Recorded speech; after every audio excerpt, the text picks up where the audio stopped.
ధన్వంతరి ప్రార్థనతో మొదలు పెడదామండి. నమామి ధన్వంతరిం ఆదిదేవం సురాసురైర్వందిత పాద పద్మం లోకే జరారుగ్భయ మృత్యునాశం దాతారమీశం వివిధౌషధీనాం. ఈరోజు టాపిక్ వచ్చి డయాబెటిస్, అదేవిధంగా హైపర్ టెన్షన్. దాన్నే మనం బ్లడ్ ప్రెషర్, బీపీ అని చెప్పి అనుకుంటాం. వీటికి సంబంధించి మనం చాలా క్లాసుల్లో చాలా రకాలుగా మాట్లాడుకోవడం జరిగింది. వాటికి సంబంధించినటువంటి డీటెయిల్స్ అన్ని చెప్పుకోవడం జరిగింది. బట్ ఎక్స్క్లూజివ్లీ ఈ క్లాస్కు ఉన్నటువంటి ప్రత్యేకత ఏంటంటే దాన్ని రాకుండా నివారించటం ఎలాగా. సాధారణంగా ఏంటంటే మనం చాలా వీడియోస్ చూసినప్పుడు ఆన్లైన్లో కానీ అవి కానీ వచ్చిన దాన్ని మెయింటైన్ చేసుకోవడము, లేదు అంటే కనుక షుగర్ లెవెల్స్ ట్యాప్ అయ్యేట్టు చేసుకోవడము, బీపీ తగ్గేట్టు చూసుకోవడము, దానికి సంబంధించిన డైట్, లేదంటే ఆకు పండు అని ఇట్లా రకరకాలుగా వీడియోస్ అనేవి మనకి వస్తూ ఉంటాయి.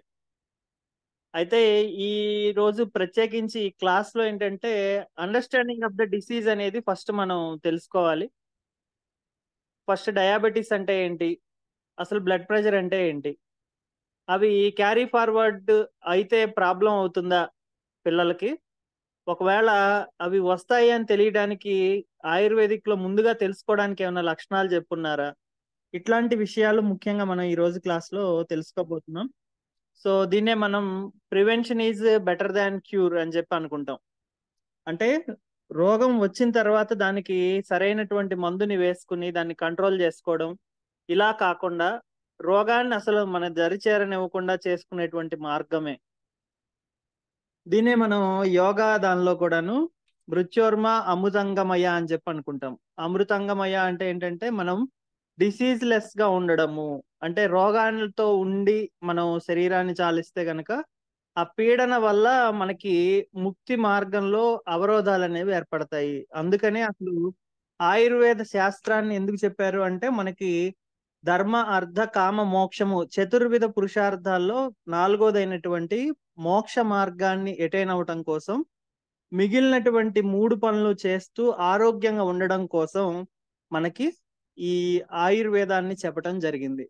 సో అందుకని దీన్ని హోలిస్టిక్ సైన్స్ అని చెప్పి మనం అనుకోవడం జరుగుతుంది. ఫస్ట్ మనం చెప్పుకోబోయేటువంటి డిసీజ్ నేమ్ డయాబెటిస్. డయాబెటిస్ అనగానే అందరికీ నార్మల్గా అవగాహన ఉంటుంది. ముఖ్యంగా మనకి షుగర్ లెవెల్స్ పడిపోవడం కానీ పెరిగిపోవడం కానీ జరుగుతూ ఉంటాయి అని చెప్పి సాధారణమైనటువంటి ఒక రూల్ తెలుస్తుంది.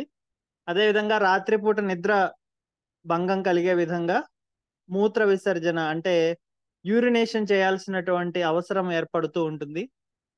ప్రైవేట్ పార్ట్స్ దగ్గర పగుళ్ళు, ఫంగల్ ఇన్ఫెక్షన్స్, తర్వాత మగవారిలో వచ్చేసి స్టామినా స్ట్రెంగ్త్ అనేవి తగ్గడము, ఫీమేల్స్ లో వచ్చేసి అక్కడ ఫంగల్ ఇన్ఫెక్షన్స్ తో పాటు వైట్ డిశ్చార్జ్ ఇట్లాంటివి కొన్ని బ్యాక్టీరియల్ అండ్ ఫంగల్ ఇన్ఫెక్షన్స్ అనేవి పెరగడము.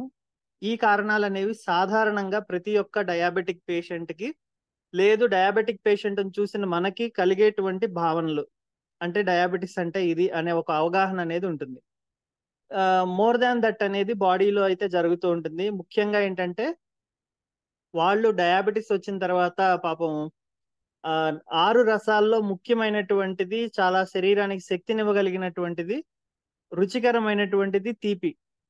సో అటువంటి తీపితనాన్ని వాళ్ళు ఇంకా పొందలేరు లైఫ్ లో అనేది చేదు సత్యం. దానికి రీజన్ ఏంటి అంటే మన బాడీ లోపల బ్లడ్ లోను యూరిన్ లోను ఈ షుగర్ లెవెల్స్ అనేవి హైగా ఉంటాయి. ఇవి అలా హైగా ఉంటే ఏం జరుగుతుంది అంటే శరీరంలో ఉండాల్సిన దానికంటే ఏదన్నా ఎక్కువగా ఉంటే ఆ శరీరంలో ఉండేటువంటి అవయవాలన్నీ కూడాను, సెల్స్ అన్నీ కూడాను ఒక రకమైనటువంటి మత్తుకి, లేదు అంటే గనక మాదకతకి లోనవుతాయి. అంటే అవి ఎలా అయితే బాగా ఆల్కహాల్ తీసుకున్నటువంటి వ్యక్తికి ప్రాణాపాయం కలుగుతుందో ఆ విధంగా ఎక్కువగా చక్కెర ఉన్నటువంటి ప్రతి ఒక్క కణజాలానికి కూడా అదే విధమైనటువంటి డ్యామేజ్ కలగడం జరుగుతుంది. అందుకనే డయాబెటిస్ లో ప్రధానంగా మనకి diabetic neuropathy, diabetic retinopathy, diabetic nephropathy, ఇలాగా చాలా పతీస్ వస్తాయి. ఒకటేమో కిడ్నీలకి సంబంధించి, ఒకటేమో నరాలకి సంబంధించి, ఇంకోటేమో రెటీనాకి సంబంధించి. అలాగా మనకి వివిధ రకాలైనటువంటి డిసీజెస్ కి ఈ డయాబెటిస్ అనేది ఒక కారణంగా మారింది. సో అలాగా మనం చూసినట్లయితే డయాబెటిస్ రానున్న కాలంలో ఒక సిండ్రోమ్ అనేటువంటి పేరు ఇచ్చినా కూడా దానికి ఆశ్చర్యపడక్కర్లేదు. సిండ్రోమ్ అనే పేరు ఎవరికి ఇస్తారంటే ఒక డిసీజ్ దానితో పాటు ఒక 10 రకాలైనటువంటి చిన్న చిన్న రోగాలకి కారణభూతం అవుతున్నే దాన్ని సిండ్రోమ్ అనేటువంటి పేరుతో పిలుస్తారు. మనకి ఎయిడ్స్ అనేది ఉంది కదా, ఎక్వైర్ ఇమ్యూనో డెఫిషియన్సీ సిండ్రోమ్. ఆ సిండ్రోమ్ ఎందుకంటారంటే ఎయిడ్స్ వ్యాధిలో నార్మల్ గా ఉండేటువంటి ఇమ్యూనిటీ పవర్ ఉండకుండా white blood cells CD4 count అనేది పడిపోతూ ఉంటుంది. సో అలాగా ఈ షుగర్ లెవెల్స్ లో కూడాను మార్పుల వల్ల శరీరంలో ఉండేటువంటి కణజాలంలో మార్పు అనేది చాలా ఫాస్ట్ గా క్విక్ గా జరగడం మనం చూస్తాం. సో అలాగా జరిగేటువంటి మార్పుల వల్ల మన శరీరంలో ఉండేటువంటి నరాలు కానీ, తర్వాత ప్రజనన అంగాలు కానీ, హార్ట్, కిడ్నీ, లివర్, తర్వాత మనకు ఉండేటువంటి జీర్ణ వ్యవస్థ ప్రతి దానిలోనూ కూడాను దాని వయస్సుకి తగ్గట్టు కాకుండా ముసలితనపు ఛాయలు తొందరగా వచ్చేస్తాయి. లేదంటే గనక అవి ఎగ్జాస్ట్ అయిపోతాయి. ఎలా అయితే బండి తీసుకున్నటువంటి 5-10 సంవత్సరాల తర్వాత బోర్కొస్తుందో అలాగా ఈ షుగర్ స్టార్ట్ అయినటువంటి 5-10 సంవత్సరాల లోపే బాడీ బోర్కి వచ్చేస్తుంది. సో అలాగ రావటాన్ని మనం బాగా సివియర్ కండిషన్ ఆఫ్ డయాబెటిస్ కింద తీసుకోవాల్సి ఉంటుంది. అయితే వీటిల్లో ప్రధానంగా ఇప్పుడు మనం ఇక్కడ చార్ట్ ఏం చెప్తోందంటే దీనిలో 2 రకాలు ఉంటాయని చెప్పి చూపిస్తోంది. ఈ 2 రకాలు ఏంటంటే టైప్ 1, టైప్ 2. టైప్ 1 అంటే ఏంటి అంటే ఫస్ట్ పాయింట్ చూడండి. Your body is no longer able to produce insulin. అంటే మీ బాడీలో ప్యాంక్రియాస్ కి సంబంధించి లాంగర్ హ్యాండ్స్ పిటికలు అని ఉంటాయి. దానిలో బీటా సెల్స్ అని ఉంటాయి. ఆ బీటా సెల్స్ అనేవి మనకు కావాల్సినటువంటి ఇన్సులిన్ ని ప్రొడ్యూస్ చేస్తూ ఉంటాయి. ఆ సెల్స్ ఈ ఇన్సులిన్ ని ప్రొడ్యూస్ చేయకపోవటాన్ని, అసలు సెక్రీట్ చేయకపోవటాన్ని మనం టైప్ 1 డయాబెటిస్ అంటాము. మరి టైప్ 2 అంటే ఏంటి అంటే మన శరీరంలో కొంత ఇన్సులిన్ ప్రొడ్యూస్ అవుతున్నప్పటికీ ఎలా అయితే ఎండాకాలంలో మనం చేతి పంపు కొట్టే వాళ్ళకి అవగాహన ఉంటుంది. వాషర్ పాడైపోయిందా లేదంటే గనక నీటి జల అందట్లేదా అన్నట్టు పైనుంచి నీళ్లు పోసి కొంచెం మనం పంపు కొడుతూ ఉంటే మళ్ళా కింద నుంచి నీటి జల అనేది పైకి వస్తూ ఉంటుంది. చేతి పంపు ఎలా అయితే మనం కొంత నీళ్లు పోసి కొడుతూ ఉంటే రికవరీ అవుతుందో శరీరంలో ఉండేటువంటి ఈ ప్యాంక్రియాస్ కూడాను మనం ఇచ్చేటువంటి మెడిసిన్స్ ఉంటాయి. ఆ మెడిసిన్స్ ప్రధానంగా వెళ్ళి ఈ బీటా సెల్స్ ని ఉండాల్సిన దానికంటే కూడా ఎక్కువ సెక్రీట్ చేసేట్టు. అంటే మీకు ఒక రకంగా చెప్పాలంటే బయట ఇప్పుడు మనం తాగేటువంటి ప్యాకెట్ పాలకి చాలా రకాలైనటువంటి ప్రమాదకరమైనటువంటి భూమిక ఉంటాయి అని చెప్పి మనకి రోజు వీడియోస్ వస్తూ ఉంటాయి. వాటిల్లో చాలా ముఖ్యమైనటువంటిది ఏంటంటే వాటి పొదుగులకి, గేదెలు ఆవుల యొక్క పొదుగులకి ఎక్కువ పనితనం కలిగే విధంగా హార్మోనల్ ఇంజెక్షన్స్ అనేవి చేయటం ద్వారా పాలు సెక్రీట్ చేసేటువంటి గ్లాండ్స్ ఏవైతే ఉంటాయో లాక్రిమల్ గ్లాండ్స్ దానిలోంచి ఎక్కువగా ఈ మిల్క్ అనేది ప్రొడ్యూస్ అవుతూ ఉంటాయి. సో అలాగా లాక్టేషన్ చేసేటువంటి గ్లాండ్స్ లోంచి మనకి వచ్చేటువంటి ఆ పాలల్లో పటుత్వం అనేది తగ్గుతూ వస్తూ ఉంటుంది. ఎందుకు అంటే మనం సెక్రీట్ చేసేటువంటి దానికంటే ఎక్కువ సెక్రీట్ బలవంతంగా చేయిస్తున్నాం దాని చేత. సో అక్కడ వీక్నెస్ అనేది ఉంటుంది. రెండు ఈ హార్మోనల్ ప్రభావం అనేది ఉంటుంది. అదే విధానంలో మనం వాడేటువంటి ఈ టాబ్లెట్స్ వల్ల సెకండ్ డయాబెటిస్ లో ట్రీట్మెంట్ జరుగుతూ ఉన్నప్పటికీ కొన్నాళ్ల తర్వాత వీళ్ళు కూడాను ఇన్సులిన్ డిపెండెంట్ అవుతున్నారు. ఎందుకంటే ఇన్సులిన్ సెక్రీట్ చేయలేని పరిస్థితి అనేది ఏర్పడుతుంది. అన్కంట్రోల్డ్ డయాబెటిస్ అంటాము. అంటే HbA1c అనేది మోర్ దాన్ 8 అప్ టు 10 వరకు వెళ్ళిపోతూ ఉంటుంది. ఆ విధంగా ఎవరికైతే ఎంత టాబ్లెట్స్ వాడినా కంట్రోల్ అవునటువంటి డయాబెటిస్ అనేది వస్తుందో ఆ విధంగా వచ్చేటువంటి దాన్ని టైప్ 2 డయాబెటిస్ కింద మనం తీసుకోవాల్సి ఉంటుంది. నెక్స్ట్ ఏజ్ గ్రూప్ చూసినట్లయితే ఈ టైప్ 1 డయాబెటిస్ అనేది సాధారణంగా చిన్న పిల్లల్లోంచి అటాక్ అవుతుంది. దీన్ని జువెనైల్ డయాబెటిస్ అని చెప్పి అంటాము. అంటే మనకి గర్భస్థ శిశువు జనించంగానే ఆ శిశువు దగ్గర నుంచే మనకి తేడాగా ఉండి నీరసపడుతోంది, లేదంటే గ్రోత్ సరిగ్గా లేదని బ్లడ్ టెస్ట్లు అవి చేయిస్తే షుగర్ ఉంది అని చెప్పేటువంటిది మనకు కనపడుతూ ఉంటుంది. ఆ విధంగా వచ్చేటువంటి డయాబెటిక్ ని జువెనైల్ డయాబెటిస్ అని చెప్పి అంటాము. ఇక నెక్స్ట్ వచ్చేసి దీనిలో చూసినట్లయితే టైప్ 2 లో చూసినట్లయితే ఇది కూడా ఏ ఏజ్ గ్రూప్ లో అయినా డెవలప్ అవ్వచ్చు, కానీ సాధారణంగా ఇది 45 ఏళ్లు పైబడినటువంటి వాళ్ళల్లో స్త్రీ పురుషుల్లో ప్రధానంగా ఏర్పడుతుంది. ఈ 45 ఏళ్ళు చూసినట్లయితే మీరు ఈ స్టేజ్ లో స్త్రీలు ప్రధానంగా వచ్చేసి పీసీఓడి ప్రాబ్లంతో గాని, ఫైబ్రాయిడ్స్ ప్రాబ్లంతో గాని, ఇంకేదన్నా యుటరస్ కి సంబంధించినటువంటి సిస్ట్లు, గడ్డలు ఇట్లాంటి సమస్యలతో గాని సతమతమయ్యే వాళ్ళలో థై మనకి థైరాయిడ్ ఒకటి, 2 మెన్సెస్ ఆగిపోయే ముందు వచ్చేటువంటి హార్మోనల్ ఇంబ్యాలెన్స్ వల్ల డయాబెటిస్ ఒకటి బాగా ఎక్కువగా అయ్యేటువంటి ఛాన్స్ ఉంటుంది. అదే విధానంలో పురుషుల్లో వచ్చేసి సెడెంటరీ లైఫ్ స్టైల్, ఎక్కువగా ఒబెసిటీగా ఉండడము, ఈ కారణాల చేత వాళ్ళలో డయాబెటిస్ అనేది రావటానికి ఛాన్స్ ఉంటుంది. నెక్స్ట్ ఇక టైప్ 1 డయాబెటిస్ లో ఖచ్చితంగా వాళ్ళ పేరెంట్స్ లో ఎవరో ఒకరు గాని, ముఖ్యంగా మదర్ గాని టైప్ 1 డయాబెటిక్ అయి ఉంటారు. ఈ టైప్ 1 డయాబెటిక్ గురించి స్టడీ చేసినప్పుడు ఏం తెలిసిందంటే, ఎవరైతే ఎర్లీగా మ్యారేజ్ చేసుకుని వాళ్ళు 11 ఏళ్ల లోపు డయాబెటిక్ అయి ఉంటారో, అంటే పిల్లలు ఆడపిల్ల 11 ఏళ్ల లోపు తను డయాబెటిక్ అయి ఉండి 16 ఏళ్ల నుంచి 25 ఏళ్ల లోపు మ్యారేజ్ చేసుకుంటే గనక ఆ పుట్టేటువంటి సంతానానికి ప్రతి 25 మందిలో ఒకరికి పుట్టే సంతానం ఖచ్చితంగా డయాబెటిక్ గా వస్తున్నారు. అలా కాకుండా ఇంకొంచెం ఏజ్ పెరిగితే 100లో ఒకళ్ళుగా మారుతున్నారు. అలా ఏజ్ పెరగడం వల్ల ఆ ఇంటెన్సిటీ ఆఫ్ ప్రోనింగ్ డయాబెటిస్ అనేది కొంత ఆల్టర్ అవుతున్నట్టు గమనించబడింది. ఇది ఇంకా అండర్ స్టడీ అండి, ఇది కన్ఫర్మేషన్ కాదు. బట్ మనం ఇది ప్రస్తుతానికి జరిగినటువంటి రీసెర్చ్ కింద మనం తీసుకోవాల్సి ఉంటుంది. ఇక నెక్స్ట్ వన్ వచ్చేసి టైప్ 2 డయాబెటిస్ లో ప్రధానంగా ఏంటంటే ఊబకాయం కలిగి ఉండడము, ఓవర్ వెయిట్, అదే విధంగా సెడెంటరీ లైఫ్ స్టైల్ చెప్పుకున్నాం కదా, ఎంతసేపు కూర్చునే ఉండడం, కౌంటర్లో జాబ్స్, ఏసీ దగ్గర సిస్టమ్ వర్క్, తర్వాత కదిలితే కారు లేదా బైక్, కనీసం నడవడానికి కూడా ఏం వాడరు. ఇంట్లో కూడా ఇప్పుడు కాళ్ళ కింద వేసుకునే చక్రాలు వచ్చేసి అవి పెట్టుకుని రిమోట్ పెట్టుకుని వెళ్ళిపోతూ ఉంటారు. ఆ కొద్ది సమయం కూడా ఎందుకు వేస్ట్ చేయటం అని.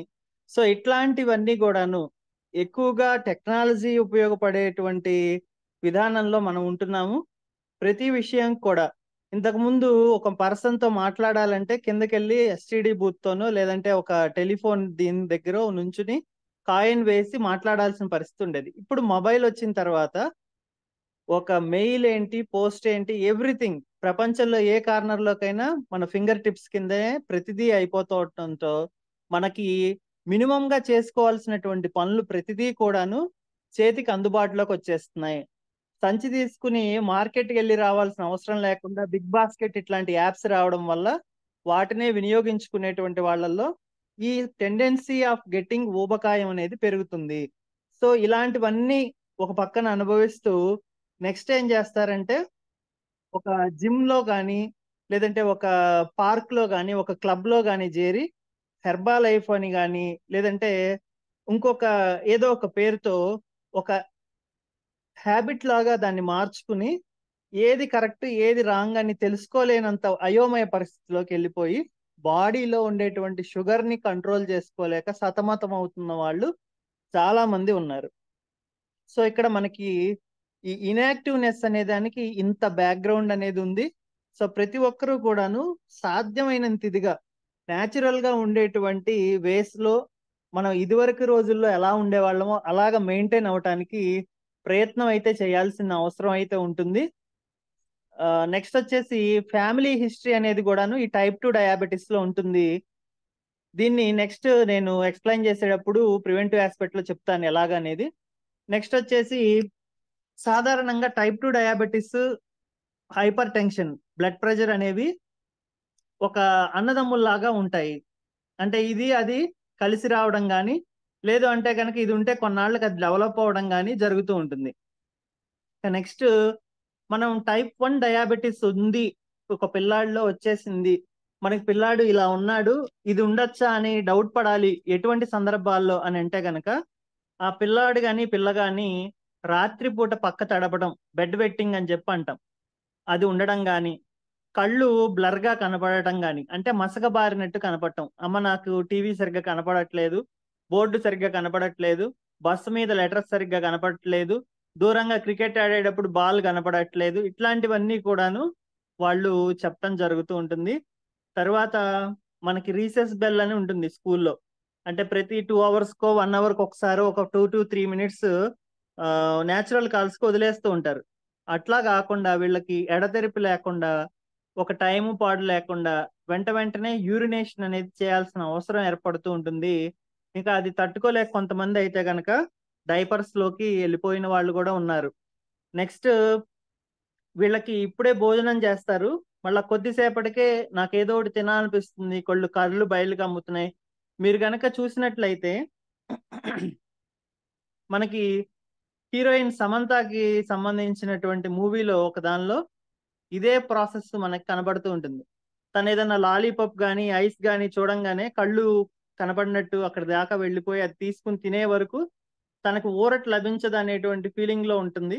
సేమ్ సిచ్యువేషన్ మనకి ఇక్కడ type 1 డయాబెటిస్ లో మనకి ప్రతి ఒక్క పిల్లవాళ్ళలోనూ ఆ పరిస్థితి అనేది ఏర్పడుతుంది. వాళ్ళకి వెంటనే ఏదన్నా తినకపోతే కళ్ళు తిరిగిపోతున్నట్టు చాలా అనీజీగా ఉంటుందన్నమాట. నెక్స్ట్ ఎడతెరిపి లేకుండా దాహం అవుతుంది. దీనికి గల కారణం ఏంటంటే బాగా ఎక్కువగా యూరినేట్ అనేది చేయటం ద్వారా బాడీ అనేది డీహైడ్రేషన్ కి గురయ్యి బాగా థ్రస్టీ అనేది ఉంటుంది. నెక్స్ట్ చెప్పాను కదా ఇందాక, మూడ్ చేంజెస్ అండ్ ఇరిటబిలిటీ అనేది ఉంటుంది. వీళ్ళు సోషల్ స్టిగ్మాని పొందుంటారు. ఏదన్నా గబుక్కున ఒక పుణ్యకార్యానికి కానీ, లేదంటే పెళ్లికి కానీ, శుభకార్యాలకు కానీ వీళ్ళని తీసుకెళ్లాలన్నా, వాళ్ళు మనతో రావాలన్నా చాలా అనీజీగా ఫీల్ అవుతారు. నేను వస్తాను, మీరు వెళ్ళిపోండి, నేను వేరేగా వస్తానని చెప్పటం. లేదంటే కానీ నేను రానులే, నాకు ఇట్లా ఇబ్బందిగా ఉంది, బాగా ఎక్కువ అవుతుంది యూరిన్, ఇట్లాగా సోషల్ స్టిగ్మా అనేది వీళ్ళల్లో ఏర్పడటం వల్ల వీళ్ళు చాలా ఇబ్బంది ఫీల్ అవుతూ ఉంటారు మానసికంగా. అదేవిధంగా మాటి మాటికి యూరిన్ కి వెళ్ళి రావటము, ఫుడ్ హ్యాబిట్స్, తర్వాత ఒంట్లో నీరసం అనేది ఎక్కువైపోవడం వల్ల ఊరికే అలసిపోవడము, బాగా శక్తిహీనంగా ఫీల్ అవటము, తర్వాత బాగా తొందరగా వీళ్ళు లావుగా ఉన్న వాళ్ళు చూస్తూ చూస్తూ ఉండగానే బక్కగా అయిపోతూ ఉంటారు. ఇది ప్రధానంగా మనకి type 1 డయాబెటిస్ లో కనబడుతుంది. నెక్స్ట్ type 2 డయాబెటిస్ లో వచ్చేసి మనకి బాగా ఆకలి, అదే విధంగా ఆ, దాహము, ఈ రెండు కూడాను ప్రధానంగా మనకి కనబడుతూ ఉంటాయి. వీళ్ళ యొక్క ఆర్మ్ పిట్స్ అంటే చంకలు అంటాం కదా, ఆ ప్రదేశంలోను, తర్వాత నెక్, ఎక్కడైతే మనకి మంగళసూత్రం కానీ చైన్ కానీ ఇవన్నీ వేసుకుంటూ ఉంటామో నెక్ లైన్ ఉంటుంది కదా, ఒక డార్క్ కలర్ లైన్ అనేది వీళ్ళకి ఫామ్ అవుతూ ఉంటుంది. హైపర్ పిగ్మెంటేషన్ అని చెప్పి మనం అనుకుంటాము.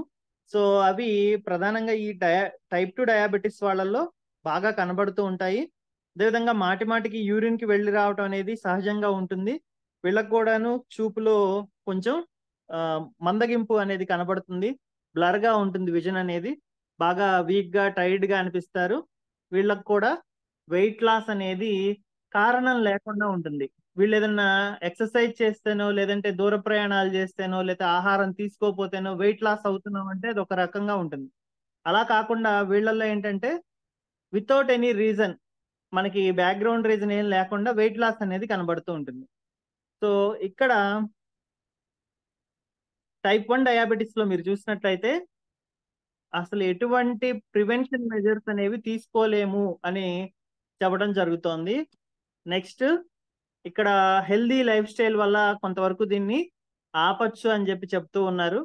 నెక్స్ట్ దీనిలో ట్రీట్మెంట్ ఆస్పెక్ట్ లో వచ్చేసి ముందుగా చెప్పుకున్నాం కదండి, ఇన్సులిన్నే ఇవ్వాల్సి ఉంటుంది. టాబ్లెట్స్ అనేవి చాలా అరుదుగా మనం వాడతాం ఇటువంటి type 1 డయాబెటిస్ లో. Whereas in type 2 diabetes healthy life styles తో పాటు ఇన్సులిన్ సపోర్ట్ పాసిబిలిటీ ఎంత తక్కువగా ఉంటే అంత తక్కువలో మనం ఇన్సులిన్ అనేది వాడటం జరుగుతూ ఉంటుంది. ప్రధానంగా మనం దీనిలో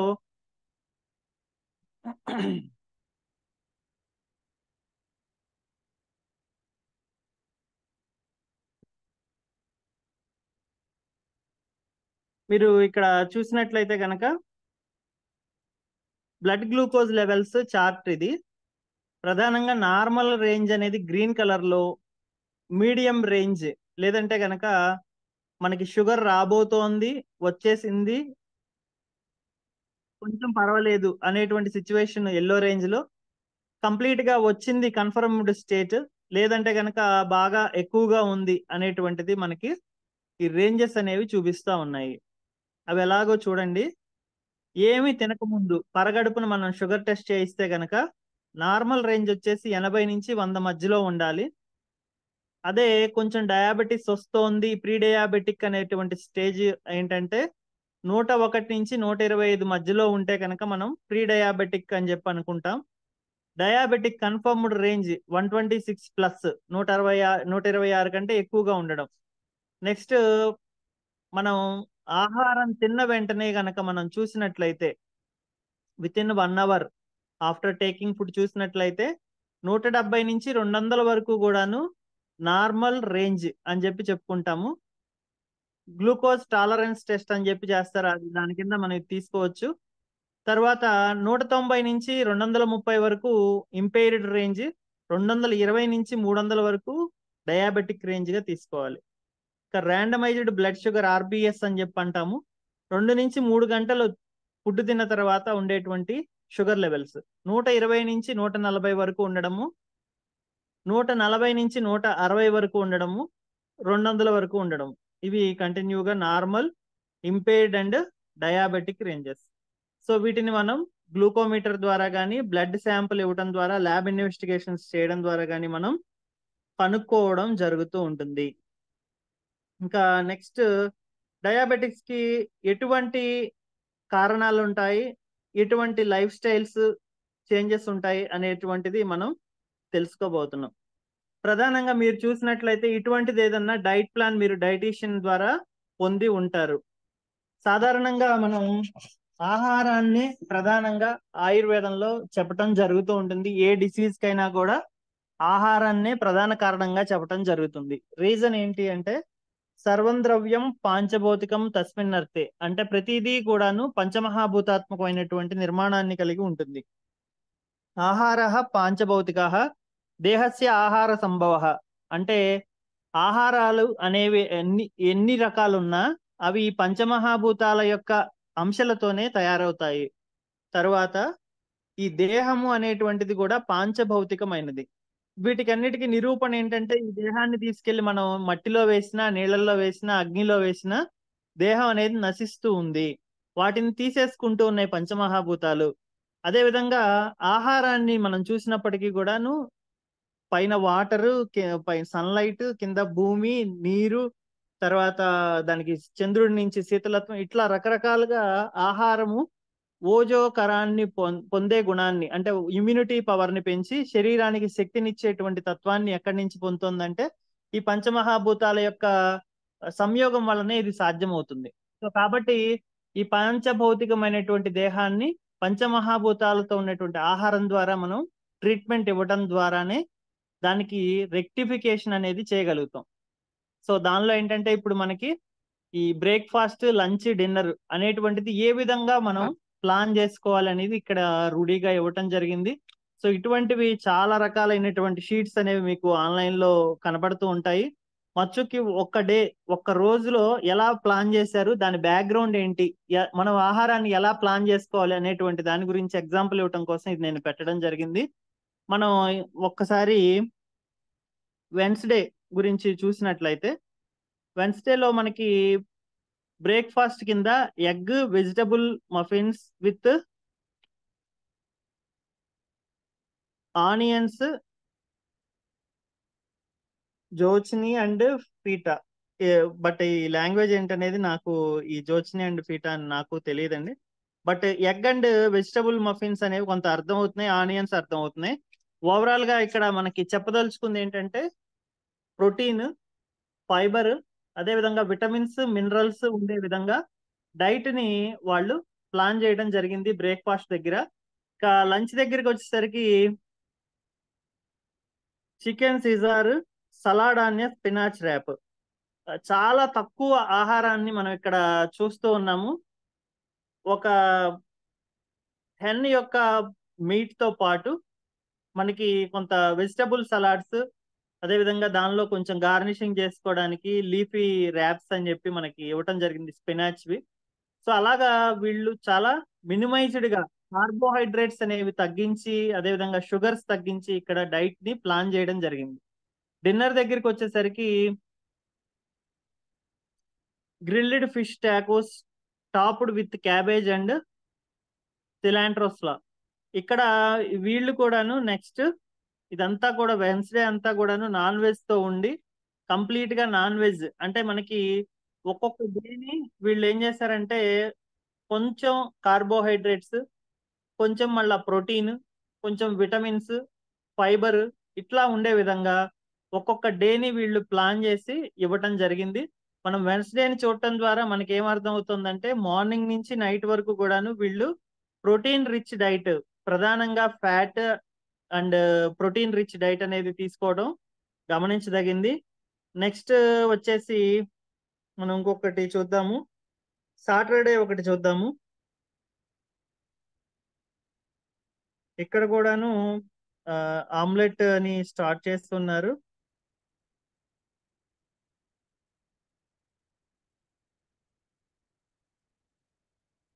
this is also again non veg diet అండి.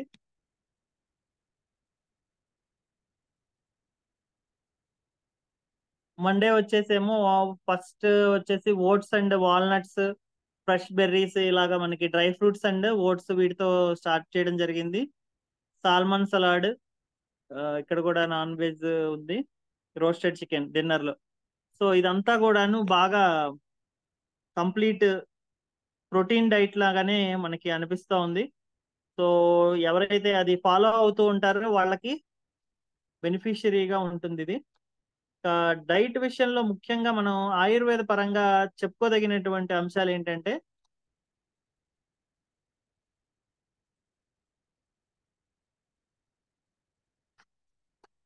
ముఖ్యంగా చెప్పుకోదగినటువంటి అంశాలు ఏంటంటే ఆహారాన్ని మితంగా తినాలి, హితంగా తినాలి. ఇదొక రూల్. మనం ఎప్పుడు ఆహారాన్ని తీసుకున్నా హితబుక్ మితబుక్ అనేటువంటిది పాటించాలి. ఇది సాంస్క్రిట్ ప్రోవెర్బ్ లాంటిది. నెక్స్ట్ మన శరీరానికి ఏది మంచి చేస్తుంది దాన్ని మితంగా, దాన్ని సరైన ప్రమాణంలో తీసుకోవాలి. మనకి ఈ సీజన్ లో మామిడికాయలు వస్తాయి. మామిడికాయ అందరూ తినొచ్చండి, నో ప్రాబ్లము. ఈవెన్ డయాబెటిక్ వాళ్ళు కూడా ఉదయం పూట వర్క్ చేసుకునేటప్పుడు తినొచ్చు అని చెప్పాను అనుకోండి. నేను వర్క్ బాగా చేసుకునేవాడిని అండి అని చెప్పి మార్నింగ్ టిఫిన్ దగ్గర, మధ్యాహ్నం లంచ్ దగ్గర ఫుల్ గా ఒక 4-5 బంగినపల్లి మామిడికాయలు తినేశారనుకోండి, it causes damage. Uric acid levels పెరుగుతాయి, కిడ్నీ దగ్గర ప్రాబ్లం అవ్వచ్చు. రెండోది వాళ్ళలో గ్లూకోజ్ లెవెల్స్ కూడా అమాంతం పెరిగిపోయే అవకాశం ఉంటుంది. సో ఇది కాదు మనకు కావాల్సింది. అక్కడే మనం మిత బుక్ అంటే ఏంటంటే మనకి హితమైనటువంటి దాన్ని మితంగా తీసుకోవాల్సినటువంటి అవసరం ఉంటుంది. సో అలాగా మనం ఈ డైట్ ని ఫాలో చేయాలి. రెండోది యామా రూల్, 3 గంటలకు ఒకసారి తినటం అనే దాన్ని కంపల్సరీ ఫాలో చేయాలి. అంటే ఇప్పుడు నేను 1 గంటకి భోజనం చేశాను, మళ్ళా 4 గంటలకు ఏదో ఒకటి స్నాక్స్ లేదంటే డ్రై ఫ్రూట్స్, స్ప్రౌట్స్ ఏదో ఒకటి తినాలి. మళ్ళా 7 నుంచి 8 మధ్యలో ఖచ్చితంగా డిన్నర్ ని కంప్లీట్ చేసుకోవాలి. సో ఇలాగా ఉండేటువంటి ప్యాటర్న్ ఏదైతే ఉందో దాన్నే మనం యామా రూల్ అని చెప్పి అంటాం. ఈ యామా రూల్ అనేది ఆరోగ్యానికి ముఖ్యమైనటువంటి సూత్రము. ప్రధానంగా షుగరు, అదేవిధంగా బీపీని కంట్రోల్ చేసే దానిలో చాలా అద్భుతంగా పనిచేస్తూ ఉంటుంది. పాటించాల్సినటువంటి అవసరం అనేది ఉంది. నెక్స్ట్ వచ్చేసి మనం ఎటువంటి ఎక్సర్సైజెస్ చేయాలి అని చూసినట్లయితే డయాబెటిక్ వచ్చిన వాళ్ళందరూ కూడా ఒబెస్ గా ఉండాల్సిన అవసరం లేదు. అదేవిధంగా ఒబెసిటీ ఉన్న ప్రతి వాళ్ళకి డయాబెటీస్ ఉండాల్సిన అవసరం కూడా లేదు. సో కాబట్టి depending upon our body weight మనం ఎక్సర్సైజ్ ని ఎంచుకోవాలి. ఎందుకు అంటే మీకు డయాబెటీస్ లో ప్రధానంగా న్యూరోపతి, పెరిఫెరల్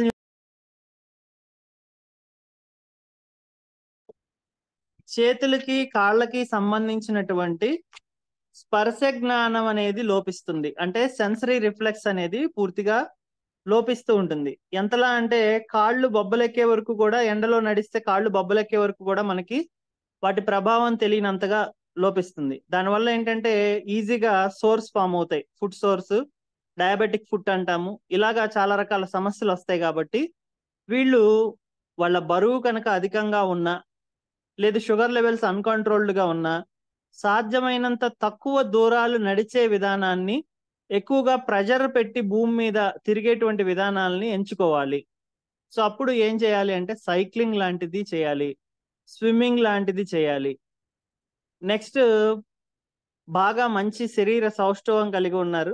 షుగర్ లెవెల్స్ కంట్రోల్‌లో లేవు అనుకుంటే వాకింగ్ చేయొచ్చు, యోగా చేయొచ్చు, తర్వాత కుంగ్ ఫు లాంటివి చేయొచ్చు, వెయిట్ లిఫ్టింగ్ చేయొచ్చు, ఏరోబిక్ ఎక్సర్‌సైజెస్, డాన్సింగ్ ఇట్లా కేలరీస్ కరగటం అనే దాని మీదే మీరు కాన్సంట్రేట్ చేసి చేసుకోవచ్చు. సో, ఇక్కడ మనకి ఈ 2 సూత్రాలు గనక పాటించినట్లయితే షుగర్‌లో మనం ఈ ఎక్సర్‌సైజ్ చేయాలా? ఈ యోగా చేయాలా? అనే కన్‌ఫ్యూజన్ లేకుండా మన బాడీ వెయిట్‌కి తగ్గట్టు ఫుట్ మీద ఎక్కువ ప్రెషర్ పడనటువంటిది, ఫుట్ సెన్సరీ రిఫ్లెక్సెస్‌ని ఆల్టర్ చేయనటువంటిది, సర్క్యులేషన్‌కి ఇబ్బంది లేనటువంటిది మనం ఎంచుకొని చేయాల్సిన అవసరం అనేది ఉంది. సో, ముఖ్యంగా ఎక్సర్‌సైజ్ అనేది to maintain hour sugar levels, మన యొక్క బాడీలో ఉండేటువంటి షుగర్ లెవెల్స్‌ని మెయింటైన్ చేయటానికి. అదెలా మెయింటైన్ అవుతుంది అంటే ఎనర్జీ కావాల్సొచ్చినప్పుడల్లా షుగర్‌నే మనం బాడీలో కరిగించుకుని ఏటీపీ ఎనర్జీని పొందుతాం. ఎడినోసిన్ ట్రైఫాస్ఫేట్ అంటాం. సో, అది రిలీజ్ అవ్వటానికి మనకి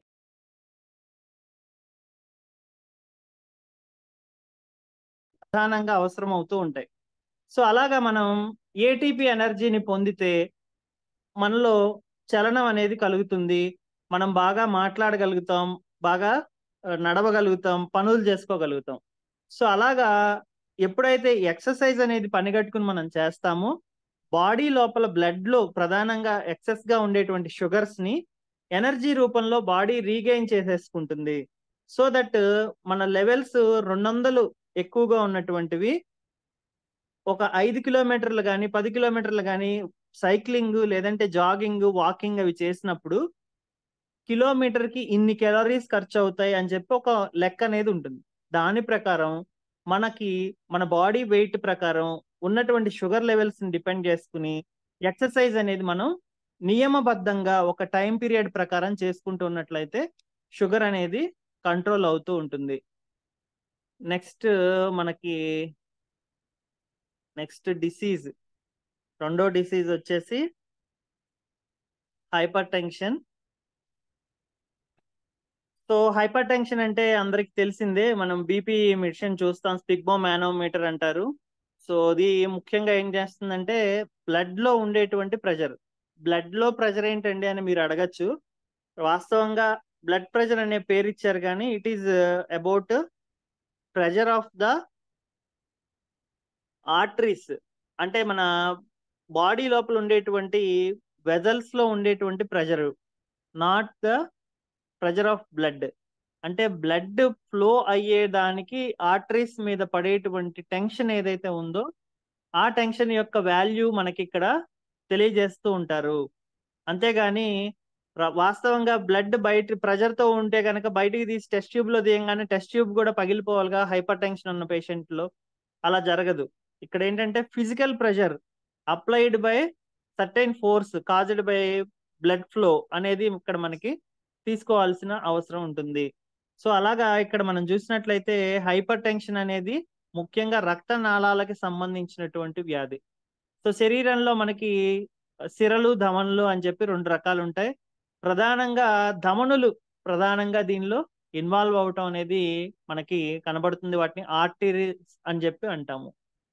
ఇక్కడ హైపర్‌టెన్షన్ అనేది ఉన్నప్పుడు ఎలా తెలుసుకోవాలి అని తెలుసుకోవడానికి కొన్ని సింప్టమ్స్, సైన్స్ చెప్పడం జరిగింది. ముఖ్యంగా మనకి తలనొప్పి రావడం గాని, తల తిరగడం గాని, వామిటింగ్ సెన్సేషన్ గాని గాని మనం ఏదన్నా అంశాన్ని గురించి ఆలోచించేస్తూ మళ్ళా డైవర్ట్ అవుతూ ఉంటాం. కన్‌ఫ్యూజన్ స్టేట్‌లోకి వెళ్తాం. ఆ విధంగా కాన్సంట్రేషన్ లేనటువంటి పరిస్థితిలో ఎక్కువ సార్లు మనం గడపటం గాని, బాగా ఆదుర్దా పడిపోతూ ఉంటాం. నాకేదో అయిపోతుంది, ఏం తెలియట్లేదు అనేటువంటి మాటలు మాట్లాడుతూ ఉంటాం. అటువంటి సందర్భాల్లో తర్వాత ముక్కు గుండా ఈ సమ్మర్‌లో వచ్చేటువంటిది కాకుండా ఎనీ టైము బాగా ప్రెషర్‌లో ఉన్నప్పుడు ముక్కు గుండా రక్తం కారుతూ ఉంటుంది. దాన్ని ఎపిస్టాక్సిస్ అండ్ నోస్ బ్లీడ్ అని చెప్పి అంటాము. అదేవిధంగా చెవుల లోపల హోర్ ఉంటుంది, రింగింగ్ సౌండ్, కుయ్ అని విజిలేసినట్టు మనకి ఎవరన్నా విజిల్ పెట్టి ఊరితే ఎలా ఉంటుందో ఆ విధంగా మనకి సౌండ్స్ అనేవి ఉంటాయి. గాలి తీసుకునేటప్పుడు చాలా ఇబ్బంది పడుతూ ఉంటాము. హార్ట్ యొక్క రిథమ్ అనేది చాలా అబ్నార్మల్ గా ఉంటూ ఉంటుంది. చూపు కాస్త మందగించినట్టు గాని మసగ్గా గాని కనబడుతూ ఉంటుంది. ఈ లక్షణాలతో ఉండేటువంటి వాళ్ళని మనం ప్రధానంగా బీపీ వచ్చినటువంటి వాళ్ళుగా మనం గుర్తించాలి. మరి ఇది వచ్చింది అనుకోవడానికి మనకు ఒక వాల్యూ చార్ట్ అనేది ఉండాలి కదా. దీనిలో మనం type 1, type 2 hyper tension crisis అని చెప్పి మనం విభజన చేసుకుంటే హెల్దీ ఇండివిడ్యువల్ కి 120 అని చెప్పి తీసుకుంటే డయాస్టోలిక్ వచ్చేసి 80 కింద మనం తీసుకోవాల్సి ఉంటుంది. సో ఇలాగా సిస్టోలిక్ 120, డయాస్టోలిక్ 80 అనేటువంటి దాన్ని 120/80 అనేటువంటి దాన్ని నార్మల్ గా హెల్దీ ఇండివిడ్యువల్ లో ఉండేటువంటి బీపీ కింద మనం తీసుకుంటాం. దీనిలో మనకి సిస్టోలిక్ వచ్చేసి 120 నుంచి 129, డయాస్టోలిక్ వచ్చేసి 80 కంటే తగ్గడము ని మనం ఎలివేటెడ్ డయాబెటిస్ అని చెప్పి అంటాం. అంటే షుగర్ మన బీపీ అనేది ఫ్లక్చువేట్ అవుతున్న కండిషన్స్ గా మనం తెలుసుకోవాలి. టైప్ 1 స్టేజ్ 1 హైపర్ టెన్షన్ లో వచ్చేసి 130 నుంచి 139 సిస్టోలిక్, డయాస్టోల్ వచ్చేసి 80 నుంచి 89 ఉంటుంది. స్టేజ్ 2 లో 140 కంటే ఎక్కువగాను, 90 కంటే ఎక్కువగా కింద హైపర్ టెన్షన్ క్రైసిస్. దీన్నే మ్యాలిగ్నెంట్ హైపర్ టెన్షన్ అని చెప్పి అంటాం. ఇది సివియర్ గా ఒకేసారి పెరగడం వల్ల స్ట్రోక్ లక్షణాలని మనకి కలిగిస్తూ ఉంటుంది. అంటే మనం ఆల్రెడీ చెప్పుకున్నాం బ్రెయిన్ స్ట్రోక్ అంటే ఎలా ఉంటుంది, దాని లక్షణాలు ఏంటని. సో అలాగా మనకి 180, 120 అనేవి మనకి ప్రధానంగా ఉండేటువంటి లక్షణాలు. ఎటువంటి ఆహారాలు తీసుకోవాలి మనం తీసుకునేటువంటి వాటిల్లో అంటే ముఖ్యంగా వెజిటబుల్స్ తీసుకోవాలి, ఫ్యాటీ మీట్ ఆహారాలు అనేవి తగ్గించాలి, ఫ్రూట్స్ తీసుకోవాలి, హోల్ గ్రెయిన్స్ తినాలి, ఫ్యాట్ ఫ్రీ లో ఫ్యాట్ డైరీస్ తీసుకోవాలి. అంటే మనం ముఖ్యంగా కొలెస్ట్రాల్ లెవెల్స్ ని కంట్రోల్ చేయాల్సిన అవసరం అనేది చూపిస్తున్నారు ఇక్కడ. ఎందుకంటే ఎథిరోస్క్లీరోసిస్ అంటే రక్తనాళాల లోపల కొలెస్ట్రాల్ అనేది డిపాజిట్ అవటాన్ని ఎథిరోస్క్లీరోసిస్ అని చెప్పి అంటాం. అలా డిపాజిట్ అయినప్పుడు రక్తం అనేది ప్రవహించడం బాగా ఫోర్స్ గా ప్రవహించాల్సిన అవసరం ఏర్పడుతుంది. సింపుల్ గా చెప్పాలంటే నార్మల్ గా వెళ్తున్నటువంటి పైప్ లో వాటర్ కి మనం ఫింగర్ అడ్డం పెట్టి దూరానికి పంపించడానికి ఎక్కువ ప్రెజర్ అనేది క్రియేట్ చేస్తాం. Same kind of application in blood vessels లో మన బాడీలో జరగటం అనేది మనం గమనిస్తాం. నెక్స్ట్ వచ్చేసి కొన్ని సీ ఫుడ్ అనేది poultry, beans, nuts, seeds, vegetable oils ఇవి జాగ్రత్తగా మనం వాడాల్సిన అవసరం ఉంటుంది. అవాయిడ్ చేయాల్సినటువంటివి లేదంటే కనుక అసలు తగ్గించేసేయాల్సినటువంటివి బెవరేజెస్, స్వీట్స్, తర్వాత చాక్లెట్స్, ఐస్ క్రీమ్స్ అంటే హై క్యాలరీ ఫుడ్స్, తర్వాత సాల్ట్ ఇంటేక్ అనేది బాగా తగ్గించాల్సినటువంటి అవసరం అనేది ఉంది. నెక్స్ట్ హై బ్లడ్ ప్రెషర్ కి ఎటువంటి ఎక్సర్సైజెస్ మనం చేయొచ్చు అంటే కనుక ముఖ్యంగా వాకింగ్ అనేది చాలా ప్రధానంగా ఉండేది, పీస్ఫుల్ గా నడుస్తూ ఉంటుంది. సో వాక్ చేసే కొద్దీ కాళ్ళల్లో మనకి ఆక్యుప్రెషర్ అనేది జరగడం వల్ల ఆర్గాన్స్ అన్నిటికీ కూడాను సర్టైన్ బ్లడ్ ఫ్లో అనేది బాగా జరుగుతూ ఉంటుంది. రెండోది మనకి మూడ్ స్టెబిలైజేషన్ అనేది వస్తుంది. మీకు సైకియాట్రిస్ట్, సైకాలజిస్ట్ దగ్గరికి వెళ్ళినప్పుడు మీకు ఎప్పుడైనా టెన్షన్ మేనేజ్మెంట్ కానీ లేదంటే యాంగ్జైటీ మేనేజ్మెంట్ లో కానీ చెప్తారు, మీరు త్రివిక్రమ్ శ్రీనివాస్ డైలాగ్ చేతిలో జేబులు పెట్టుకుని అట్లా నడుచుకుంటూ వెళ్ళిపోయానని. సో అలాగా మనం వాకింగ్ చేయటం వల్ల మనలో ఉండేటువంటి సైకలాజికల్ ఫీలింగ్స్ అనేవి చాలా వరకు చేంజ్ అవుతాయి. బాడీకి పీస్ఫుల్నెస్ ఇచ్చేవి, కాస్త ఆలోచింపజేసేవి, విచక్షణ రహితంగా మనం కోపాన్ని ప్రదర్శించకుండా చేసేటువంటి ఎండార్ఫిన్స్ హార్మోన్స్ అనేవి కొన్ని రిలీజ్ అవటం అనేది జరుగుతూ ఉంటుంది. సో ఇది వాకింగ్ అనేది మనకి బ్లడ్ ప్రెషర్ ని కంట్రోల్ చేయడంలో చాలా ఉపయోగపడుతూ ఉంటుంది. అదేవిధంగా చెప్పాం కదా, ప్రతిదానికి బైక్ అనేది వాడకుండా ఉండాలి. ముఖ్యంగా ఖాళీ కుదిరినప్పుడల్లా కూడాను చిన్న చిన్న పనులు అలాంటి వాటిని మనం చేసుకుంటూ ఉండాలి. స్ట్రెంగ్త్ ఎన్హాన్స్ చేసుకునే దానికి రక్త ప్రసరణ వ్యవస్థకి సంబంధించిన మజిల్స్, ముఖ్యంగా మనకి కండరాలు అనేవి ఎప్పుడు కూడా వదులుగా ఉండకూడదు. రక్తనాళాలతో పాటు అవి మమేకమై హార్డ్ గా వాటికి సపోర్టివ్ గా ఉండాలి. సో దట్ ఎప్పుడైతే మనకి సపోర్ట్ అనేది ఉంటుందో ప్రెజర్ అనేది నీడ్ ఉండదు. ఎప్పుడైతే మనం డ్యామ్స్ దగ్గర గానీ ఎక్కడైనా చూడొచ్చు మీరు, కట్ట తెగిపోతోంది, నీళ్లు ఒక్కసారిగా ప్రవహిస్తాయి అని చెప్తారు. దానికి ఏం చేస్తారు, ఇసుక బస్తాలు తీసుకెళ్లి సపోర్ట్ వేస్తారు. సో దట్ ప్రవాహం అనేది నార్మల్ గా వెళ్ళిపోతుంది. అదే ప్రాసెస్ మన బాడీలో జరగాలంటే మన ఫ్యాట్ అనేది కరగాలి, మజిల్ యొక్క స్ట్రెంగ్త్ అనేది ఇంక్రీజ్ అవ్వాలి.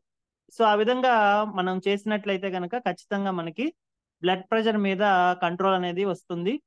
రిలాక్సింగ్ ఎక్సర్సైజెస్, యోగా, స్విమ్మింగ్ చేయటము, నెక్స్ట్ లాఫింగ్ క్లబ్స్ ఇట్లాంటివి ప్రాక్టీస్ చేయడం ద్వారా మనం ఈ హైపర్ టెన్షన్ అనేటువంటి దాన్ని కంట్రోల్లో ఉంచవచ్చు. సో ఓవరాల్ గా ఇవాళ టాపిక్ ని మీరు చూసినట్లయితే బీపీ, షుగర్ అనేటువంటివి మనం నెక్స్ట్ జనరేషన్ కి రాకుండా ఏం చేయొచ్చు అనే దానికి ముందుగా మనం ఈ కారణాలు ఏవైతే ఉన్నాయో వాటిని న్యూట్రలైజ్ చేసేటువంటి కారణాలు తెలుసుకున్నాం. సో మన శరీరంలోంచి శుక్రము, ఆర్తవం అని చెప్పి మనకి రెండు ఉంటాయి. అది స్త్రీల్లో ఉండేదాన్ని ఆర్తవం అని, పురుషుల్లో ఉండేదాన్ని శుక్రకణం అని అంటాము. సో అండము, శుక్రము ఎప్పుడైతే కలుస్తాయో అప్పుడే మనకి జైగోట్ ఫామ్ అవుతుంది. ముఖ్యంగా కొత్తగా పెళ్ళైనటువంటి వాళ్ళు, పిల్లల్ని కందాం అనుకునేటువంటి వాళ్ళు మీ యొక్క డైలీ హ్యాబిట్స్ అనేటువంటి వాటిని నెక్స్ట్ ప్రోజనీకి మీరు ఎన్ని కోట్ల ఆస్తి ఇవ్వటం అనేది దృష్టిలో పెట్టుకోకుండా ఎంత ఆరోగ్యాన్ని ఇవ్వటం అనే దాన్ని దృష్టిలో పెట్టుకుంటే మీరు ఇచ్చిన కోట్ల ఆస్తిని అనుభవించడానికి వాళ్ళు బతికి ఉంటారు. లేదు అంటే కనుక షార్ట్ లివింగ్ ఇండివిజువల్స్ అవుతారు. ఇటువంటి డిసీజెస్ వచ్చినాయి అంటే కనుక ఏ 20-30 ఇయర్స్కే ఆ దాదాపు 60 ఇయర్స్ ఉండాల్సినటువంటి ఆర్గాన్స్ పాడైపోతాయి. కాబట్టి బీపీ, షుగర్ అనేవి ఏజ్ తో సంబంధం లేకుండా వచ్చే డిసీజెస్. కాబట్టి ఈ చెప్పుకున్నటువంటి ఎక్సర్సైజెస్, డైట్ ప్లాన్, తర్వాత ఆహారాల నియమాలు ఇవన్నీ కూడా ముందుగా మనం పాటించాలి. రెండోది, మన ఇంట్లో గనక మనకు గనక ఈ వ్యాధి ఉండి ఉంటే షుగర్ కానీ బీపీ కానీ మనం ఈ డైట్ రూల్స్ ఎప్పుడైతే స్ట్రిక్ట్ గా మనం ఫాలో అవుతామో ఖచ్చితంగా మనకి పుట్టినటువంటి పిల్లలు నెక్స్ట్ జనరేషన్ కి వాళ్ళు వెళ్లకుండా వాళ్ళ దగ్గర నుంచే కూడాను ఆర్తం, శుక్రం కూడా ప్రాపర్ ఛానల్ ని పొందుతాయి, అంటే క్లీన్ అవుతాయి. ఎందుకు అంటే మనం ఎప్పుడైతే ప్రివెంటివ్ ఆస్పెక్ట్ ని ఎక్కువగా ఫాలో అవుతూ ఉంటామో డైట్ లోను, మన ఎక్సర్సైజెస్ లోను, అవి పిల్లలకు కూడా అవే అలవాటు అవుతాయి. పిల్లలు కూడా అటువంటి ఆహారాలే తింటారు కాబట్టి వాళ్ళల్లో కూడాను ఫామ్ అయ్యేటువంటి కణాలన్నీ కూడాను ప్రాపర్ గా ఫామ్ అవటము, షుగర్ అండ్ బీపీకి తట్టుకునేటువంటి క్యాపబిలిటీ ఉన్నవి ఫామ్ అవటము. ఇక్కడ రెండే ఉంటాయండి. మనం ప్రెగ్నెన్సీ ధరించక ముందు డిసీజెస్ తో ఉన్నాము అంటే అవి పిల్లలకి మనం అందించేటువంటి అవకాశము 50-90% ఉంటుంది. అలా కాకుండా పిల్లలు పుట్టేసిన తర్వాత ఏ 10 ఏళ్లకో 20 ఏళ్లకో మనకి నార్మల్ గా న్యాచురల్ గా మెనోపాజ్ వల్ల, ఓల్డేజ్ వల్ల, మన టెన్షన్స్ వల్ల, వేరే కారణాల వల్ల కనుక మనకి షుగరు, బీపీ వస్తున్నాయి అంటే అప్పుడు మనం చేయాల్సినటువంటి నియమం ఏంటంటే అప్పటి నుంచన్నా మన పిల్లలకి నాకు ఇలా వచ్చింది కాబట్టి నువ్వు కూడా కొంచెం జాగ్రత్త పాటించని అప్పటి నుంచి వాళ్ళకి ఒరవడి అలవాటు చేయటం. లేదు ముందుగానే మనం ఒక డయాబెటిక్ పేషెంట్ లేదా బీపీ పేషెంట్ అయ్యుండి పిల్లల్ని కంటే ఖచ్చితంగా వాళ్ళని ఫస్ట్ నుంచే బాగా ఎక్కువగా మానిటరింగ్ అనేది చేసుకుంటూ ఉండాలి. So prevention is better than cure. కాబట్టి ఈ నియమాలు, యామ నియమం ఒకటి, ఆహారాన్ని సకాలంలో తీసుకోవడము, హితమైనటువంటి ఆహారాన్ని మితంగా తీసుకోవడము, ఫిజికల్ ఎక్సర్సైజెస్ చేయడము, మెంటల్ గా పీస్ఫుల్నెస్ ని మెయింటైన్ చేయడము, ఏ డిసీజ్ కి తగ్గట్టు ఆ డిసీజ్ లో చెప్పినటువంటి పరిహారాలని పర్ఫెక్ట్ గా పాటించడం. షుగర్ వ్యాధిలో షుగర్ ని తినకూడదు, బీపీ వ్యాధిలో ఉప్పుని తినకూడదు. సో ఈ రెండు నియమాలు చాలా ఈజీ. సో ఎవరైతే డిసీజ్ తో ఉన్నారో వాళ్ళు తినకూడదు, డిసీజ్ కి ప్రోన్ అయ్యేటువంటి జోన్ లో ఉన్న వాళ్ళు ఆపేస్తూ ఉంటే మంచిది. వీటికి పుట్టినటువంటి సంతానం ఖచ్చితంగా లైఫ్ లో ఈ పదార్థాలని అధిక ప్రమాణంలో తినకుండా గనక కట్టడి చేస్తూ దీనికి ఆపోజిట్ గా ఉండేటువంటివి మనం ఎక్సర్సైజ్ ఎక్కువ చేయటము, స్వెట్టింగ్ అయ్యేట్టు బాగా ఎక్సర్సైజ్ చేస్తూ ఉండడము, మజిల్స్ అవి ప్రాపర్ గా స్టిఫ్ గా ఉండేట్టు చూసుకోవడము, తర్వాత స్ట్రెస్ కి గురి కాకుండా చూసుకోవడము, ఇట్లాంటివి చేయడం ద్వారా బీపీని, తర్వాత మన ఆహారం లోపల కార్బోహైడ్రేట్స్ అనేవి ఎక్కువ ఫస్ట్ నుంచి తినకుండా ప్రాపర్ గా ఒక క్యాలిక్యులేటెడ్ గా పర్ఫెక్ట్ గా మనం ప్రోటీన్, కార్బోహైడ్రేట్, ఫ్యాట్ ఇవి ఎంత ప్రమాణంలో పర్ డే మనం తీసుకోవాలనేటువంటి న్యూట్రిటివ్ వాల్యూస్ ని పాటిస్తూ గనక ఆహారాలను తీసుకున్నట్లయితే రోగాల నుంచి మనం బయటపడటంతో పాటు మన యొక్క పిల్లల్ని, రాబోయేటువంటి పిల్లలకు కూడా మంచి ఆరోగ్యాన్ని అందించినటువంటి వాళ్ళం అవుతాం. This is all about today's class.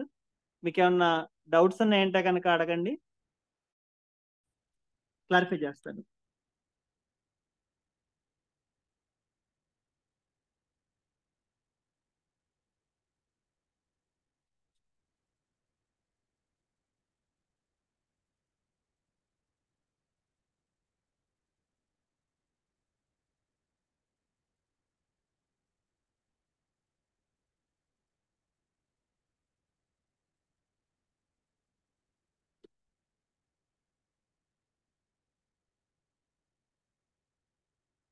Doubts ఉంటే కనుక అడగచ్చండి, క్లారిఫై చేస్తాను.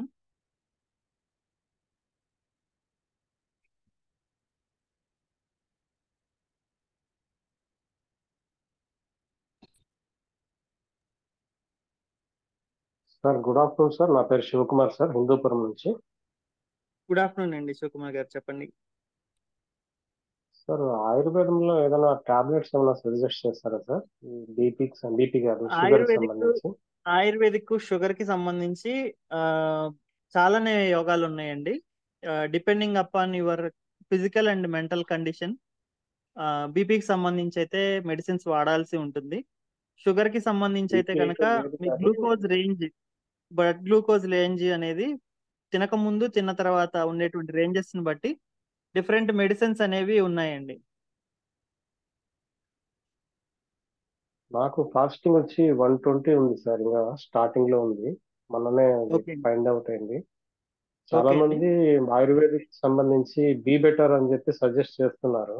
అది No, no. వాడొచ్చా వాడకూడదా? మీరు నెక్స్ట్ ఆర్బిఎస్ కానీ పిపిబిఎస్ కానీ ఎంత ఉన్నాయి చెప్పలేదు. ఆర్బిఎస్ సార్ అంటే తిన్న ఫాస్టింగ్ తర్వాత నేను అండి, చెక్ చేసుకున్నాను. ఫాస్టింగ్ తిన్న తర్వాత రెండు చేస్తాం కదండి. అవునవును సార్. అది వచ్చి తిన్న తర్వాత ఎంత ఉందో 150 160 అట్లా ఉంది సార్ తిన్న తర్వాత. 150 160. మీరు ఇందాక నేను ఆ మధ్య. కొన్ని రేంజెస్ చూపించి ఉన్నానండి. ఎల్లో రేంజ్ లోనే ఉన్నారు మీరు. అవును సార్. ఎల్లో రేంజ్ లో ఉంటే మీరు ఇప్పుడు ఏదైనా మెడిసిన్ వాడుతూ ఉన్నారండి? మెడిసిన్ వచ్చి ఇది 250 మెట్ఫార్మిన్ వాడుతున్నాను సార్. దానివల్ల okay, no side effects problem అండి. ఉంటాయి మీరు అనుకుంటే. ప్రస్తుతానికి దాన్నే కంటిన్యూ చేయండి. 2 times వేయాల్సి ఉంటుంది మీరు. ప్రస్తుతానికి దాన్నే కంటిన్యూ ఆహా. చేయండి.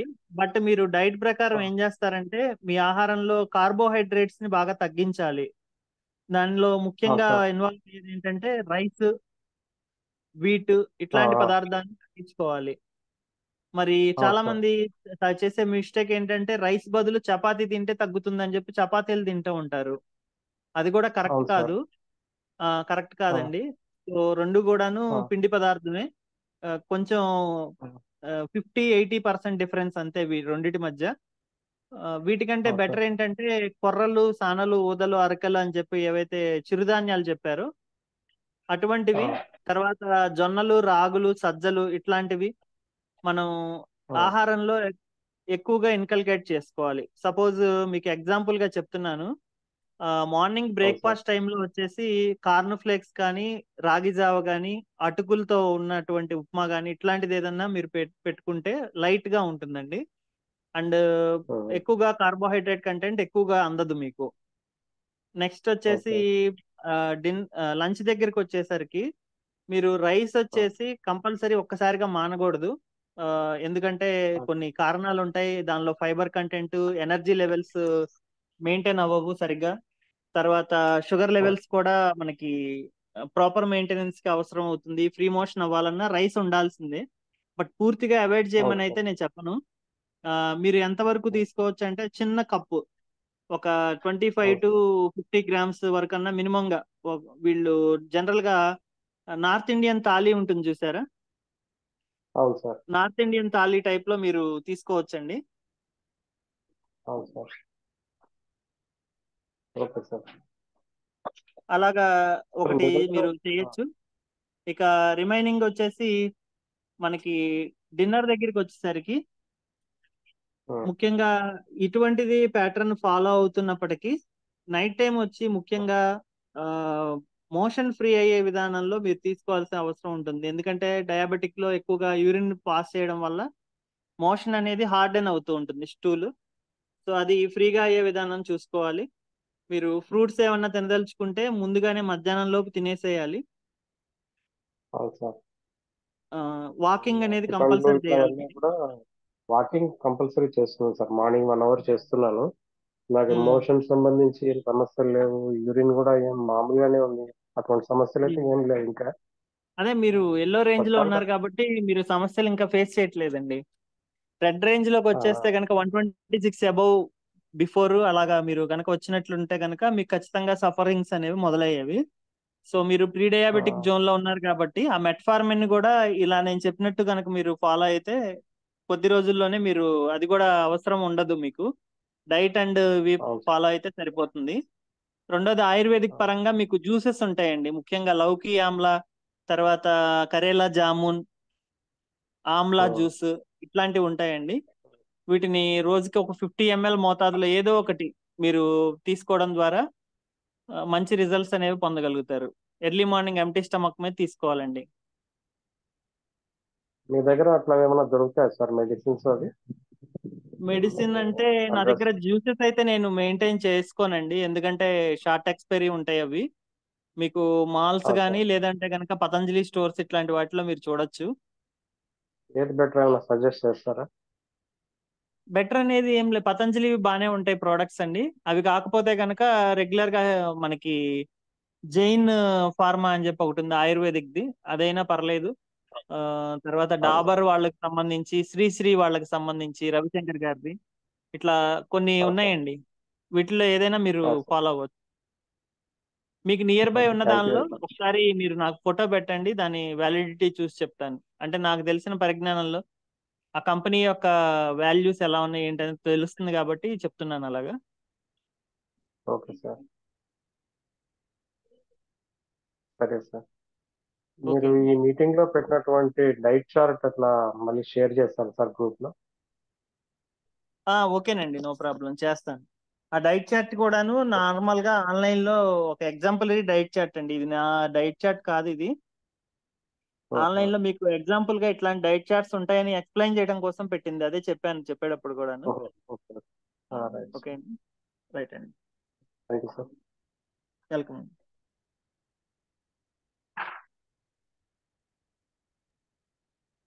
హలో హలో, సార్, నమస్తే అండి. నమస్తే అండి. ఆ, సార్, ఇది నాకు ఫస్ట్ టైం చెక్ చేసినప్పుడు స్టార్టింగ్ 182 పాసింగ్ వచ్చిందండి షుగర్. ఓకే అండి. తర్వాత అప్పుడు ఇక్కడ మాకు తెలిసిన ఒక అతను ఈ ఆయుర్వేదంలోని పౌడర్స్ ఉన్నాయి కదా సార్, చెక్కతేగ చూర్ణము, తర్వాత జిల్లేడుకి మిల్చి అవన్నీ కలిపి ఆ ఆ పౌడర్స్ అన్ని వాడాక తర్వాత చెక్ చేస్తే 158 వచ్చింది సార్ పాసింగ్. ఓకే అండి. ఓకే. ఓకే అండి. జస్ట్ నేను ఒక 2 days బ్యాక్ మన ఇది ఉంటుంది కదా సార్, డిజిటల్ చెక్ చేస్తే 142 ఉంది సార్. గ్లూకోమీటర్. ఓకే అండి. Sir, okay. గ్లూకోమీటర్ సార్ అది. అవునండి, అవును. అదే లేదు, ఇలా ఏమైనా అంటే వాకింగ్ చేస్తున్నాను, డైట్ ఏమైనా ఫాలో అవ్వాలా లేకపోతే ఇంకేమైనా కేర్ తీసుకోవాలని అదే ఇందాక చెప్తున్నాను ఫస్ట్. కదండి, డైట్ అనేది కార్బోహైడ్రేట్స్ ని తగ్గించాలండి. తర్వాత ఈజీలీ అవైలబుల్ కార్బోహైడ్రేట్స్ కొన్ని దుంపలు కూడా ఉంటాయి. ముఖ్యంగా బంగాళదుంప తినకూడదు, కానీ చిలకడ ఓకే దుంప సార్. తినచ్చండి. చిలకడ దుంపని ఓకే ఓకే సార్. మనం ఇన్సులిన్ గడ్డ అని కూడా అంటాం. అండ్ ఇన్సులిన్ ఇంక్రీజ్ అవును సార్. చేస్తుంది అది.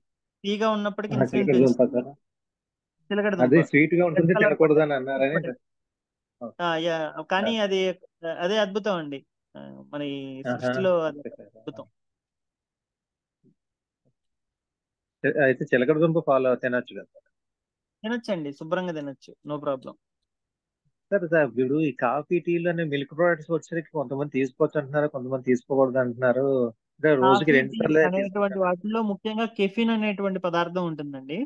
అది ఓకే సార్. మన శరీరంలో ఉండేటువంటి పెయిన్ రిసెప్టార్స్ ని కానీ, నార్మల్ గా చైతన్యంతో పనిచేసేటువంటి కణజాలాన్ని కానీ సార్. హిండర్ చేస్తుందండి. అంటే నాశనం చేస్తుంది. అంటే ఇప్పుడు మనం ఆహా, అందుకనే ఆ. ఎప్పుడన్నా అవి తాగినప్పుడు ఒక రకమైన నశాలో ఉంటాం. అంటే మత్తు పదార్థం లాగా తూగం గాని అదొక అవును సార్. రకమైనటువంటి ఫీలింగ్ అనేది కలుగుతుంది బ్రెయిన్ కి. Okay sir. సో అదేదో అంటే రిలాక్సేషన్ అని చెప్పి మనం అనుకుంటాం కానీ వాస్తవంగా బాడీలో ఉండేటువంటి చైతన్యాన్ని అవి తగ్గిస్తాయండి.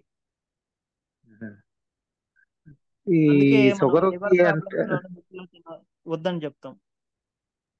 ఓకే కదా, అంటే షుగర్ కి అయినా ఎఫెక్ట్ అవుతుందా సార్, అంటే ఈ కాఫీ షుగర్ తాగడం కి వలన? కెఫిన్ కి సంబంధం లేదండి. షుగర్ కి కెఫిన్ కి ఓకే సంబంధం ఓకే. లేదు. ఆహా. కెఫిన్ అనేది ఒక అంటే మాదక షుగర్ ద్రవ్యము. ఆ, ఓకే సార్. అవునా, అంటే అది ఇది తాగినా కొంచెం అంటే మిల్క్ షుగర్ ప్రోడక్ట్స్ కి వరకు షుగరే తీసుకోవచ్చు సార్. షుగర్ కి షుగర్ ఒక్కటేనండి. ఆ షుగర్స్ అధికంగా ఉండే వేరే పదార్థాలు కార్బోహైడ్రేట్స్. సో అందుకని ఈ ఓకే రెండు సార్. పదార్థాలనే ప్రధానంగా మనం వద్దంటాం.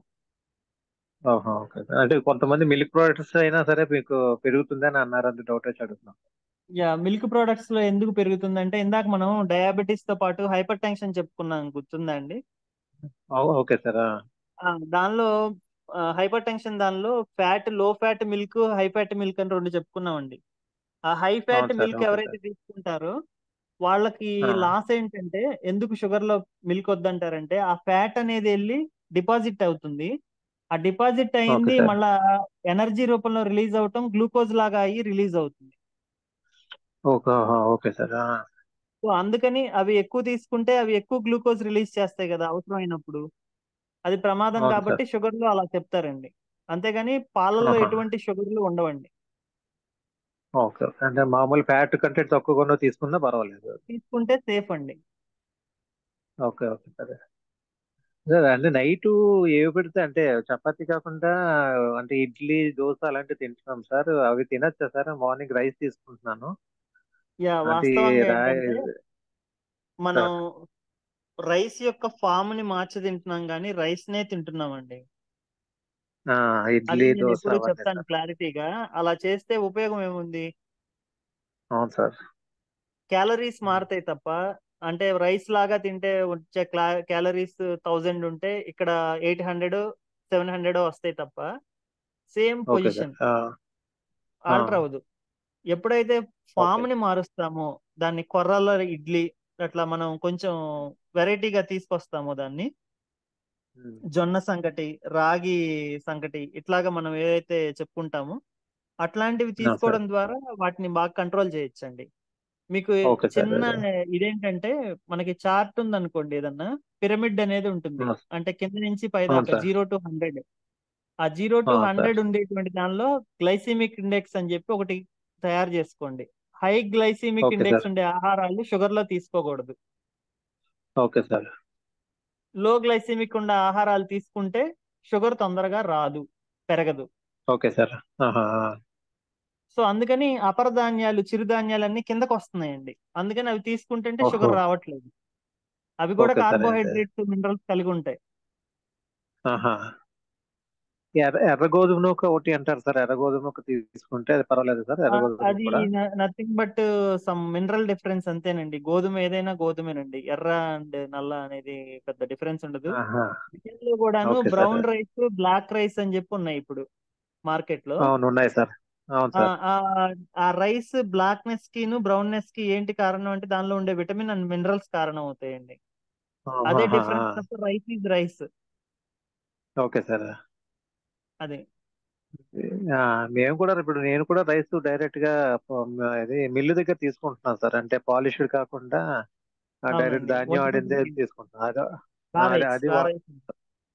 రా రైస్ వాడుతున్నాం సార్. అది అంటే అదేనండి, కొంచెం అదే. దాని మీద కార్బోహైడ్రేట్ ఇదే ఫైబర్ అది ఉంటుంది కదా అని చెప్పి సార్. అవునండి, ఫైబర్ ఫైబర్ ఆ, ఒకటి షుగర్ ని, ఇటు హైపర్ టెన్షన్ రెండింటిని కంట్రోల్ చేయగలిగే నేచర్ ఉంటుందండి ఫైబర్ డైట్ లో. ఫైబర్ అది అందుకే సార్, ఆ రైస్ కంటే ఇది కంటిన్యూ ఏంటంటే చేస్తాం సార్ కొలెస్ట్రాల్ ని ప్రెజెంట్. కూడా ఎక్కువ డిపాజిట్ అవనివ్వదండి ఫైబర్ ఉన్న డైట్. Okay sir. ఆహా. అది సార్ మోషన్ ఇది ద్వారా పౌడర్ క్లీన్ వాడుతున్నాం కదా. చేసుకోగలుగుతుంది.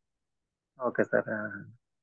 ఇది పౌడర్స్ వాడుతున్నాను, అది కంటిన్యూ చేయొచ్చు కదా సార్? అంటే కొంచెం అంటే డౌన్ కనబడుతుంది, అది డౌన్ ఫాల్ అవుతుంది. అదేమైనా కంటిన్యూ చేస్తారంటే టాబ్లెట్ దాకా ఇంకా వాడలేదు, టాబ్లెట్ అది వాడలేదు నేను ఇంకా ప్రెజెంట్, చూద్దామని టాబ్లెట్ చెప్పేసి. వాడని పక్షంలో అయితేనండి నేను చెప్పాను కదా జ్యూసెస్ అని, సార్. అవి బెస్ట్ అండి. Amla juice um. అవి బెస్ట్ అండి. ఆయుర్వేదంలో దొరుకుతాయి కదా సార్ మనకి ఆమ్లా జ్యూస్ అవన్నీ? ఆయుర్వేదిక్ పేనండి ఇవి. ఆయుర్వేదిక్ పే ఇవి. Okay okay sir. అయితే okay sir, thank you sir అయితే సార్. వెల్కమ్ అండి, వెల్కమ్. Okay sir.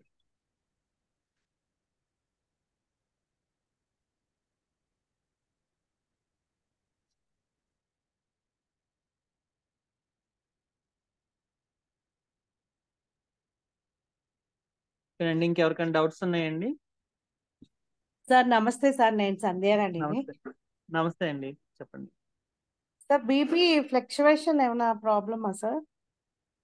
ఖచ్చితంగా ప్రాబ్లం అండి. ఎలాంటిదంటే ఓ అది పేలుతున్న అగ్నిపర్వతం లాంటిది. ఓ ఆహాహా. అది మరి బీపీ బాగా చాలా ఫ్లక్చువేట్ ఎక్కువైనప్పుడు అవుతుంది. స్ట్రోక్ వస్తుందండి.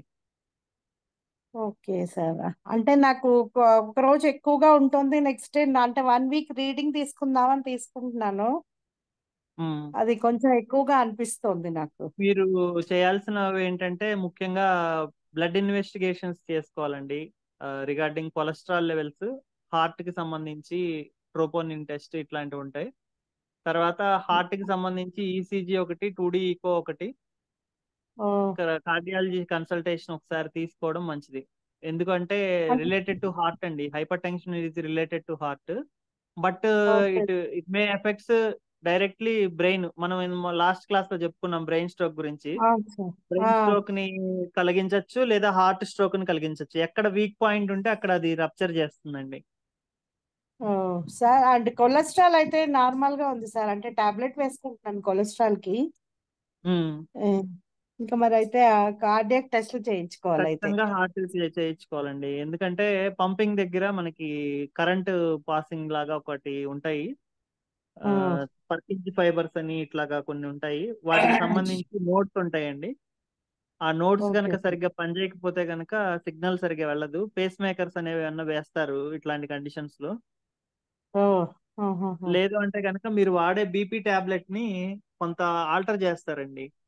లేదు ఆల్టర్ సార్, నేను చేసి ఇప్పటిదాకా టాబ్లెట్ వాడట్లేదు సార్. ఒకవేళ వాడకపోతే కనుక ఖచ్చితంగా మీరు సీరం ఎలక్ట్రోలైట్స్ లెవెల్స్ అవి కూడా చెక్ చేయించుకోవాలండి. ఓకే సార్, సరే సోడియం సార్. పొటాషియం క్లోరైడ్ అని ఉంటాయి, వాటి లెవెల్స్ కూడా చెక్ చేయించాలి. సోడియం పొటాషియం చేయించుకున్నాను సార్, అవన్నీ నార్మలే, కానీ ఇలా కార్డియాక్ నేను ఈసీజీ ఈకో అవి ఎప్పుడు చేయించుకోలేదు ఇప్పటిదాకా. ఖచ్చితంగా చేయించుకోవాలండి. Okay sir, sir thank you sir. Welcome అండి.